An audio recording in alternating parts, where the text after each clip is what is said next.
ladies and gentlemen, welcome back. I'm gonna just play a little bit. Forewarn everybody, I have no clue what I'm doing, so we'll see if we can work through this conundrum together. I had mentioned the other day I did a little bit of trading, and I got a hold of this Hunter road force machine. It's a GSP 9700, and I know you all can see that. I did go ahead and take the hood off of it. I don't get in a big hurry, and I'm not worried about getting hit by rocks because I generally clean the tires up before I balance them any damn way. So well,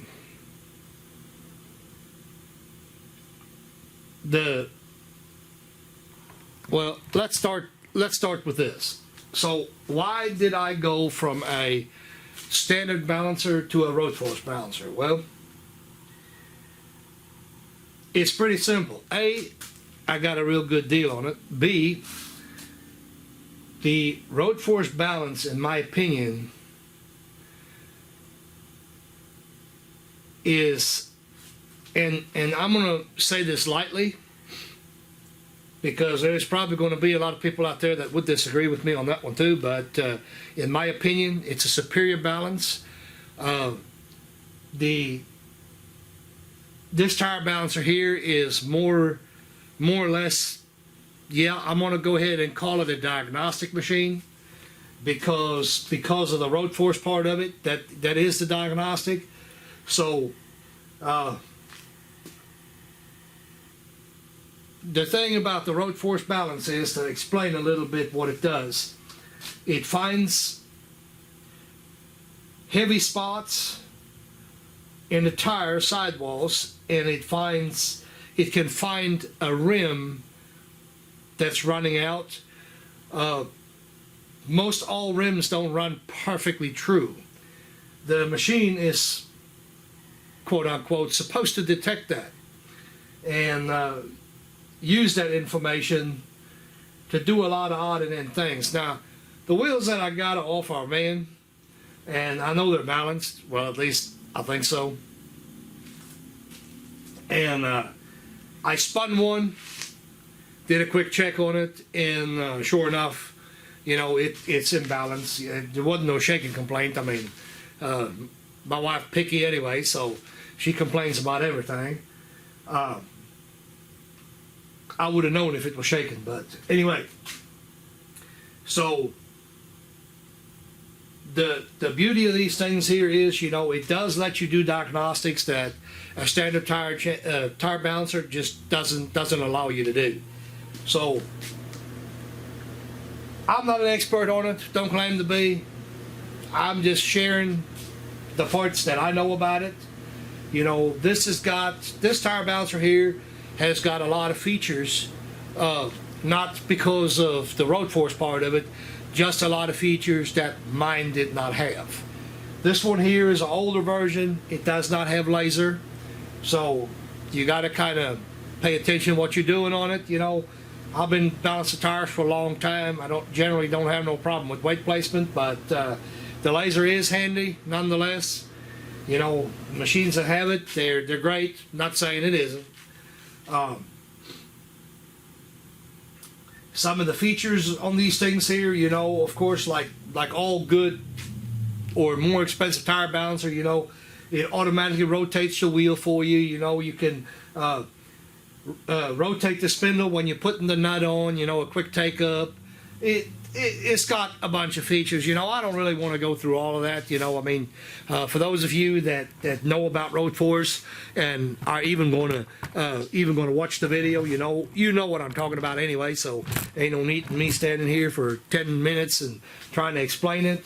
One of the important things is on any balancer, not just this one. The really important thing is that you find yourself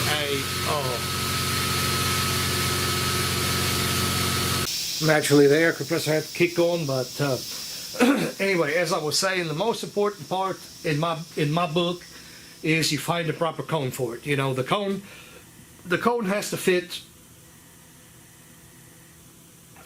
the hole on the inside of your wheel. Always make sure that the contact area inside the wheel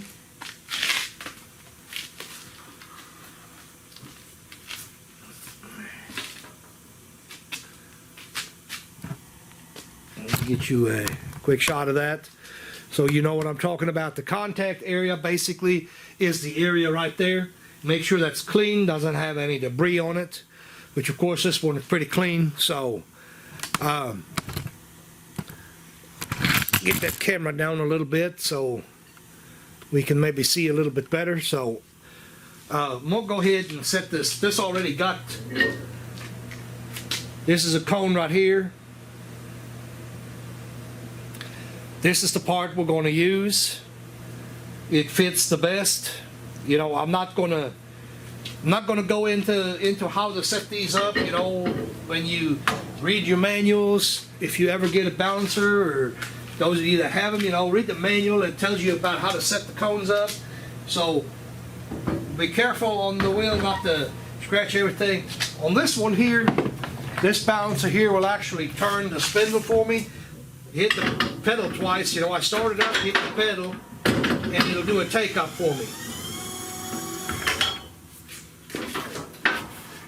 Of course, I have to finish it off.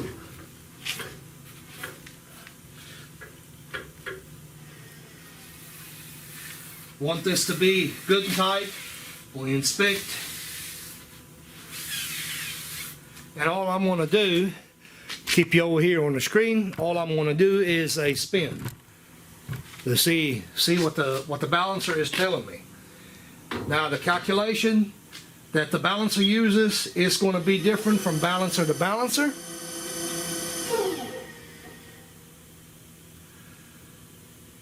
So, well, there it's saying there is a 1 ounce needed.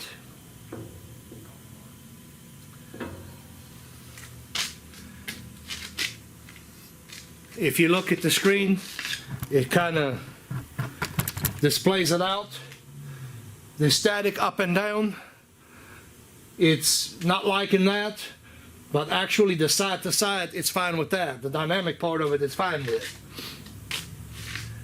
So this one here, we'll hit stop so we can roll. This one right here has weights on it. I'm gonna go ahead and take these weights off of it. I did, of course, put the information already in it. Like I said, I done spun one of them.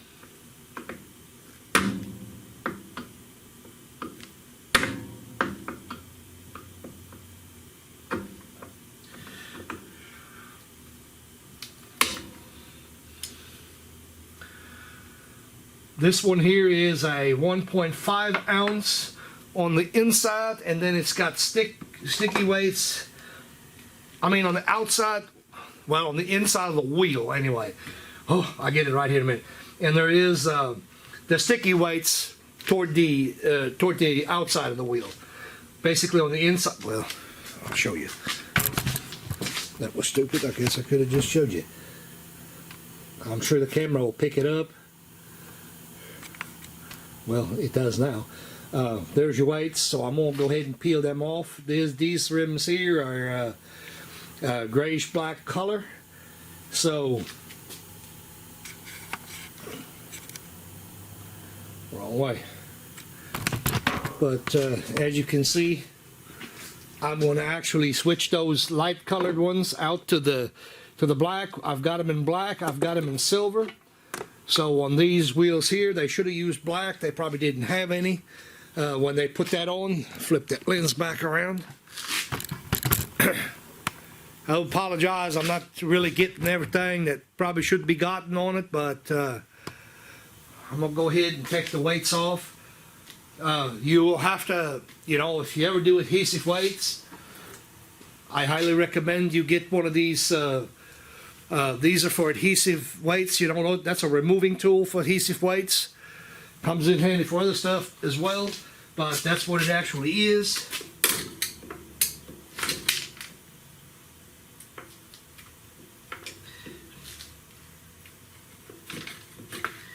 You know, I hate it. I hate it. I get wheels all the time where they had sticky weights on it, and lazy people balanced the wheels for somebody and didn't clean the glue off the wheels. That just absolutely drives me insane. You know, that's just plain lazy.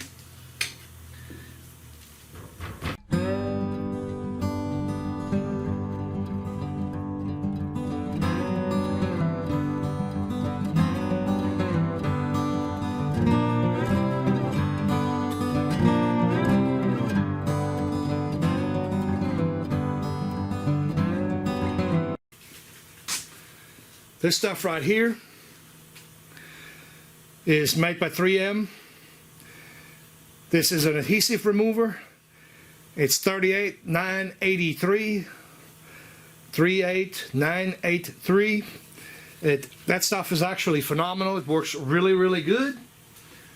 You have to let it soak for just a little bit.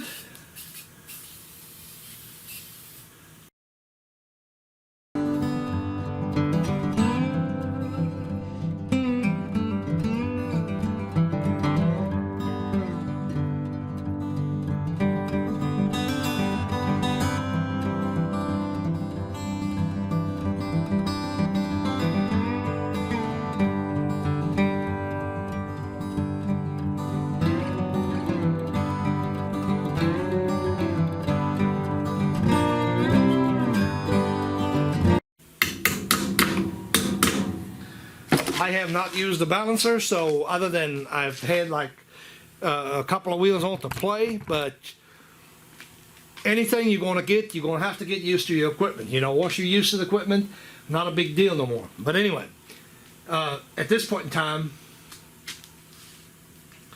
of course, it's asking for 0.75 on the other side. So let's see if we hit the start button. Now it has rolled the wheel in its position. Now the stick-on weight will have to go on the 6 o'clock position, not on the 12 o'clock like the hammer on. I'll get you back on that screen.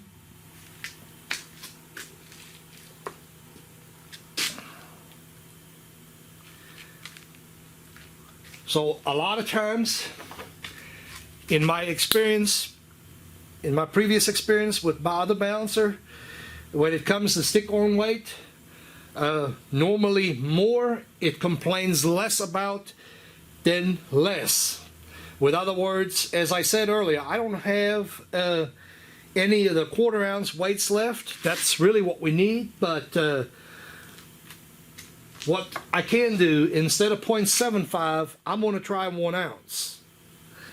And using the 1 ounce, I'm going to bring it ever so slightly forward from the position that I put in there earlier. So now we want to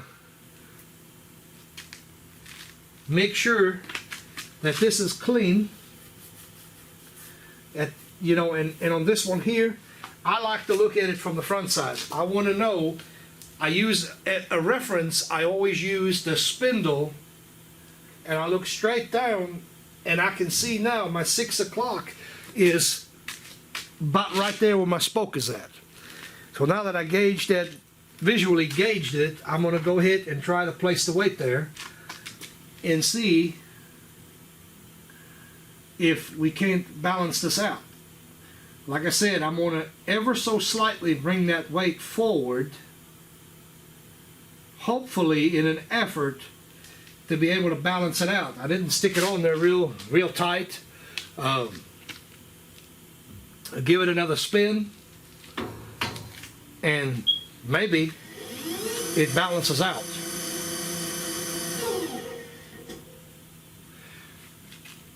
So obviously it didn't have a problem with what I just did. Alright, so I have no idea where I left off because had a couple of phone calls that I had to answer. That's where I was heading. Had a customer and my buddy called me, so I think we was talking about the weight placement, you know, experience, I guess. I don't know. I guess you'd call that experience. You know, I know that, well, on the weights we can cheat a little bit at the end of the day, so long as the balancer still deems it as acceptable for what it is that we're trying to balance. You know, we're in good shape. But all of that was just a standard old spin balance. Now, what we can do is actually show you the difference between a spin balance and a road force. Now, I'm set up to do just a regular old spin balance.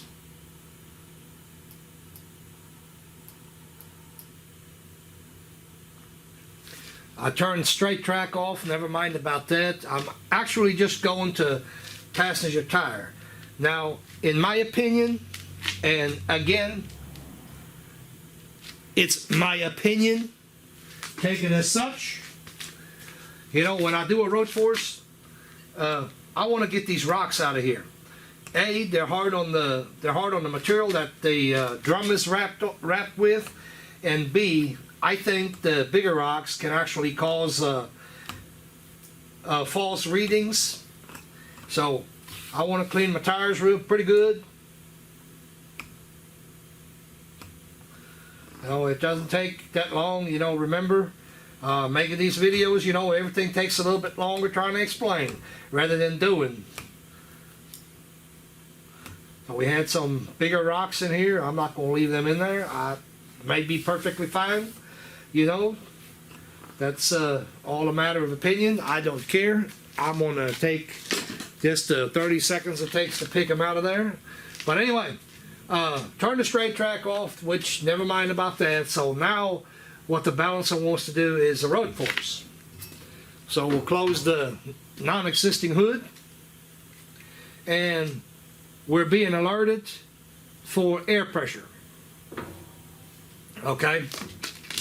So the reason it does that, and the air nozzle is right here, and the reason the machine will do that is because when you're doing road force, you want the optimal pressure in your tire. You know, always go by what the manufacturer recommends, and you shouldn't have no problem. I got this one here set at 35 pounds, and you hear the sound. I'm going to quit talking. When you take this out, now we clip it on, and it'll check our air pressure.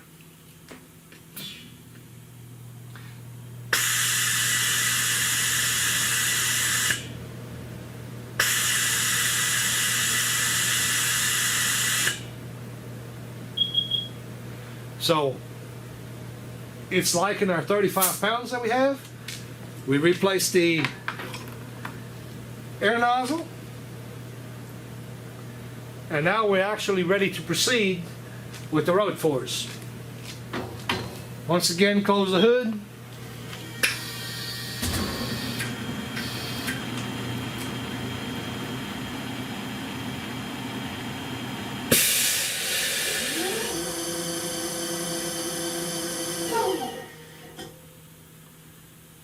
Okay, so a lot of illustration online. It will show you, you know, or people talk about spring pressure, and basically that's what that right there is indicating. So a 0.014, that's actually really, really good. However, I did set that. I didn't know what it's going to be, but I did set that to a passenger tire, which this is actually not.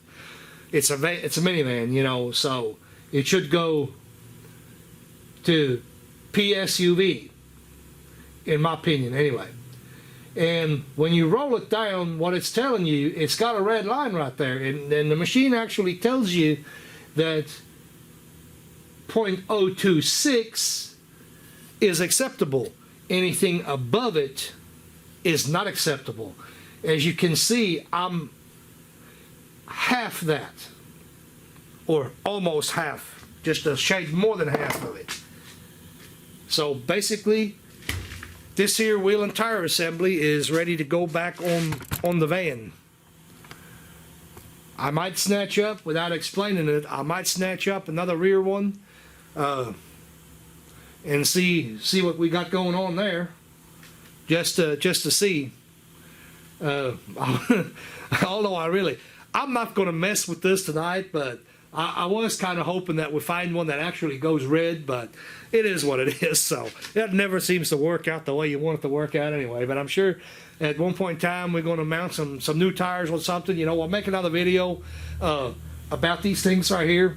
I think that's an exceptional tool, and I think most everybody would agree that Hunter makes great tools. You know, is this better than my old one? Absolutely. I have personally never had a problem with my old spin balancer. Okay, I myself, I don't do that many tires here. Now, I've worked in a shop that did tires many moons ago. There was actually people complaining of vibration, but me myself, you know, since I've been running this shop here, I've never had people come back and say, "Hey, I got a vibration problem." You know, I'm sure that if you're in areas, you know, where there are large amounts of people, you know, that this is a common occurrence. I can only assume that, though, because here we are not. And the reason I say, you know, I would think that is that way. You know, there is a reason why they make these machines. You know, I mean, they don't just make them for no reason whatsoever. I've had to myself, and I do apologize for the lengthy video again, but it is what it is. I myself had a bad set of tires one time, but the problem with my tires wasn't the road force. It was actually the center section of it. It was out so bad out of when they molded it that it would cause my truck to vibrate and shimmy.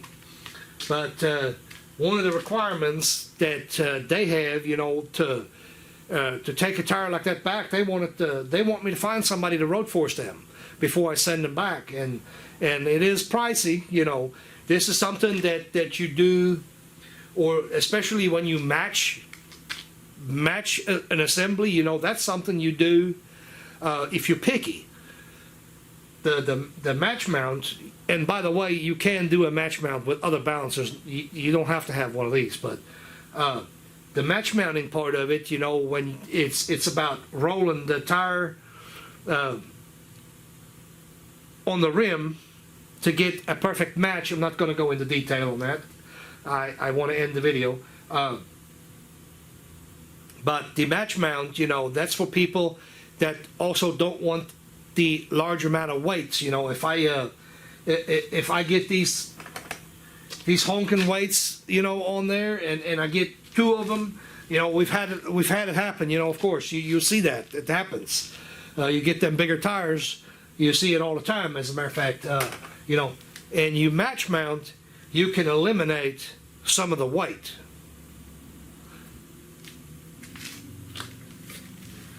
Okay, I'm gonna pause the video up. I'm gonna go grab us another tire, see if we can get something that's not as good as that. And also, I want to add something else in there. This roller right here, it's applying somewhere 1,200 to 1,400 pounds of force onto the wheel and tire assembly. So that being said, you know, that's making it real important to have the right cone. You know, otherwise you have you could have a wheel that's not exactly correct on the spindle, and that's no good for any kind of balance. Anyway, I just thought I'd add that in there.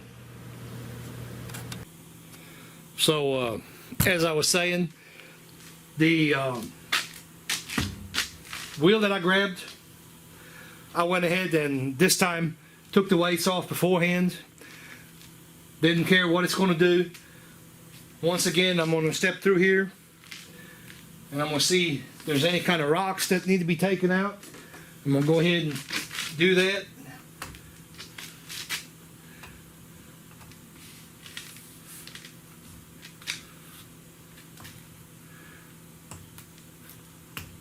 Some of you guys lucky enough to have concrete driveways, well, you don't have no problem with gravel.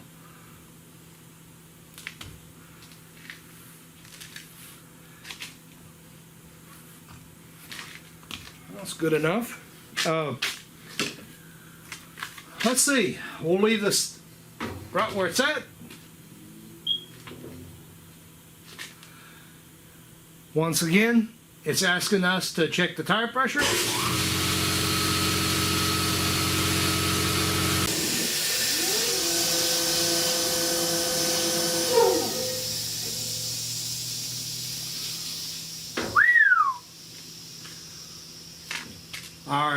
If you can see, our spring pressure is way low on this one. Don't see that a lot from what I understand. Yes, I did add that in there from what I understand. All I can go by is what some of the other nice people that made videos about it have said. So, I guess we could try to repeat that. We do a check spin.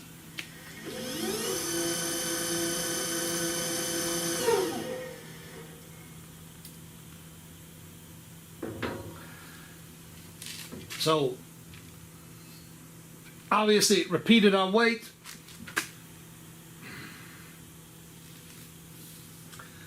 What I'm going to do on that, and once again, guys, this is not an educational video on how to use this machine. I have no idea what all the machine does. It can split weights, hide them behind spokes. So can other machines, by the way. It does a lot of stuff. I'm not saying that this is why we're doing that. This is just me sharing, playing a little bit. But anyway, this is a lot of weight. I will go ahead and hit the stop button so we can roll this wheel. And I'm going to spin this. I'm going to kind of glance at it a little bit. Rim looks like it's pretty good. We can do a rim run out with this thing. Or rim run out check, I should say, but I don't think it's necessary. What I want to do though is I'm going to go ahead and spin this wheel actually on the shaft and then go ahead and tighten it back up. And I'm going to do this actually the whole thing one more time and see if anything has changed.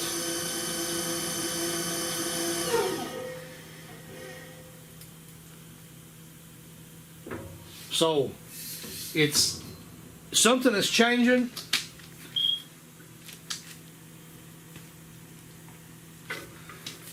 Hit that stop button. I'm going to go ahead and take this assembly loose.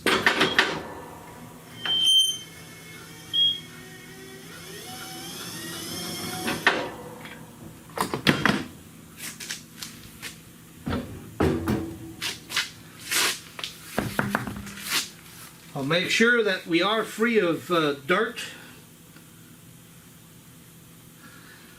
as I don't like what I'm seeing here.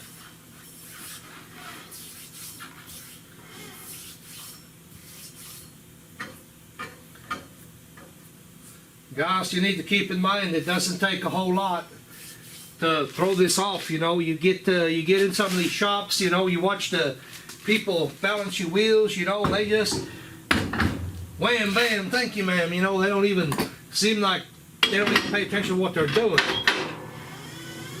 That's probably because they don't.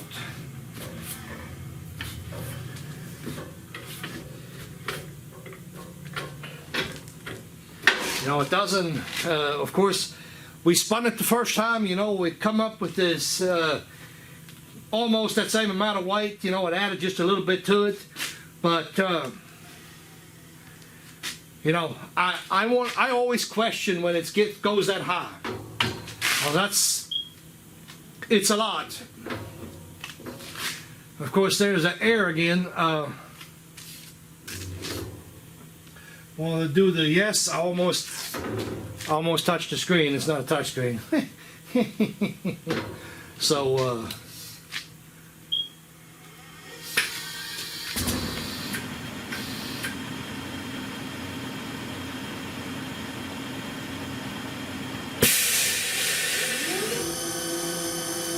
spring pressure is actually good. The wheel looks like it's running pretty good.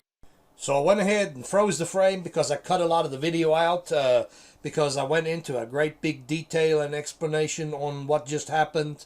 Not going to do this. The bottom line is I didn't have the wheel mounted just correctly. That's the reason we check. I have remedied the problem. As you see there, you know, the weight actually got a little bit less, but at the end of the day, this number actually was tried out and it repeated, so I was satisfied with it, and we're going to go ahead and put the weight on there and move on. Go ahead and do another check spin, and the machine is actually liking what it's seeing, so we're well within our, I'm going to call it spring pressure. As you can see, 0.009, which is pretty good. And we got our weights obviously in the right place. We're good to go on that. So now this wheel here is also balanced. On this one here, I used a little bit less weight because of the amount it was, but I pushed it far enough back, you know, I actually brought it all the way out to the edge. You know, that does change. You know, that's the whole reason why we set measurements for weights. It does change what weights you have to put on, you know. Keep that in mind when you're doing it. As you see here, right now it's happy with the assembly. So I'm going to end the video right there. I hope somebody gets something out of it. If not, I got a little bit something out of it because I got to play with it with the balancer a little while. So guys, thanks for watching. Like, subscribe, do what it is you do. Till next time, thanks for watching.